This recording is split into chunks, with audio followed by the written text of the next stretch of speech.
राधे राधे दोस्तों। कार्तिक मास के शुक्ल पक्ष की चतुर्थी से शुरू होकर सप्तमी तक चलने वाला छठ महापर्व 25 से 28 अक्टूबर 2025 तक मनाया जाएगा। कहते हैं जो भी श्रद्धा से छठी मैया की कथा सुनता है उसके जीवन में सुख शांति और समृद्धि आती है। हिंदू धर्म में छठ पूजा का विशेष महत्व है। छठ पूजा का महापर्व भारतीय संस्कृति का अत्यंत पवित्र और आस्था से जुड़ा उत्सव माना जाता है। इस पर्व में सूर्य देव और छठी मैया की पूजा का विशेष विधान है। 4 दिनों तक चलने वाले इस अनुष्ठान की शुरुआत इस साल 25 अक्टूबर 2025 को नहा खाए से हो रही है और इसका समापन 28 अक्टूबर को उदयगामी सूर्य को अर्घ्य अर्पित करने के साथ होगा। कहा जाता है कि छठ व्रत का संबंध प्राचीन काल से है।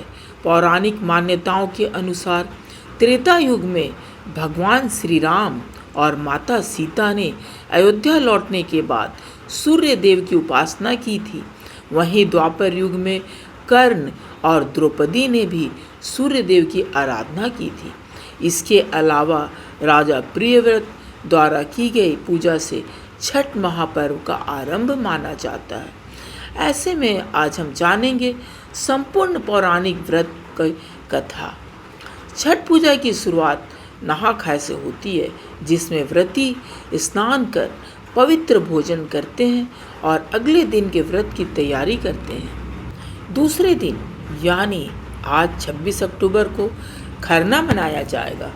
इस दिन व्रती पूरे दिन उपवास रखकर शाम को गुड़ की खीर और रोटी का प्रसाद ग्रहण करते हैं। इसके बाद वे निर्जला उपवास रखते हैं, यानी कुछ भी जल या अन्न ग्रहण नहीं करते। तीसरे दिन यानी कि 27 अक्टूबर को संध्या अर्घ्य दिया जाएगा, जब व्रती नदी, तालाब या घाट पर सूर्यास्त के समय अस्ताचलगामी सूर्य को अर्घ्य अर्पित करती है। अगले दिन यानी कि 28 अक्टूबर को उगते सूर्य को अर्घ्य देकर व्रत का समापन किया जाता है। यही छठ पूजा का सबसे महत्वपूर्ण क्षण माना जाता है। इस दौरान महिलाएं और पुरुष दोनों सूर्य देव और छठी मैया से अपने परिवार की सुख समृद्धि की कामना करते हैं। चलिए आइए जानते हैं छठ पूजा की कुछ पौराणिक कथा। छठ पूजा की एक पौराणिक कथा राजा प्रियव्रत और रानी मालिनी से संबंधित है। कहा जाता है कि राजा प्रियव्रत के कोई संतान नहीं थी, जिससे वे बहुत दुखी थे। संतान प्राप्ति के लिए उन्होंने अपनी पत्नी के साथ महर्षि कश्यप के मार्गदर्शन में यज्ञ किया। यज्ञ के बाद रानी ने खीर का प्रसाद ग्रहण किया और गर्भवती हुई, लेकिन दुर्भाग्यवश एक मृत पुत्र को जन्म दिया। इस दुख से व्याकुल होकर राजा प्रियव्रत ने अपने जीवन का अंत करने का निश्चय किया। तभी उनके सामने एक दिव्य देवी प्रकट हुई, जिन्होंने कहा, मैं ब्रह्मा जी की पुत्री और सृष्टि की छठी शक्ति हूँ, इसलिए मुझे षष्ठी देवी या छठी मैया कहा जाता है। देवी ने राजा से कहा कि यदि वे उनकी आराधना करेंगे और दूसरों को भी इसके लिए प्रेरित करेंगे तो उन्हें संतान सुख अवश्य मिलेगा। राजा प्रियव्रत ने कार्तिक माह की शुक्ल पक्ष की षष्ठी तिथि को देवी षष्ठी की विधिवत पूजा की। परिणाम स्वरूप उन्हें एक पुत्र की प्राप्ति हुई। तभी से इस दिन छठी मैया की पूजा करने की परंपरा शुरू हो गई। अब दूसरी कथा है, भगवान राम और माता सीता ने भी की थी सूर्य देव की पूजा।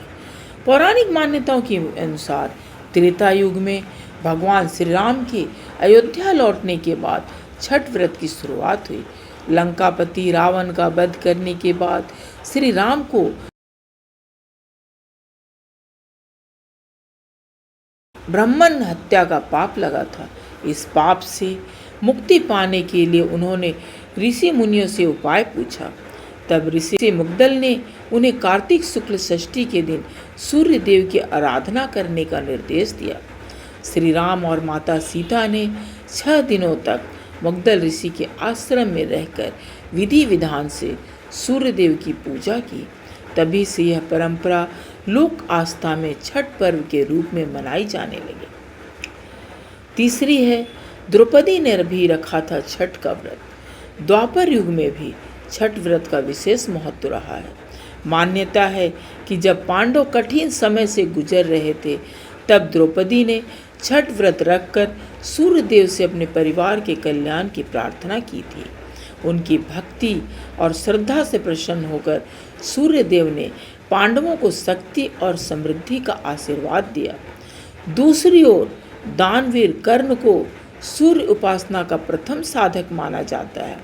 वह प्रतिदिन प्रातःकाल नदी में स्नान कर सूर्यदेव को अर्घ्य अर्पित करते थे। उनकी इस दिनचर्या से ही सूर्य पूजा की परंपरा स्थापित हुई, जो आज भी छठ पर्व के रूप में श्रद्धा से निभाई जाती थी। तो दोस्तों, यह रही छठ पर्व से जुड़ी कुछ पौराणिक कथाएं। यदि आपको आज की हमारी ये वीडियो पसंद आए तो प्लीज़ लाइक शेयर सब्सक्राइब जरूर कीजिएगा, ताकि इसी तरह से जानकारीपूर्ण वीडियो मैं आपसे शेयर करती रहूँगी। और हमारी वीडियो देखने के लिए, सुनने के लिए आप सबको बहुत बहुत धन्यवाद।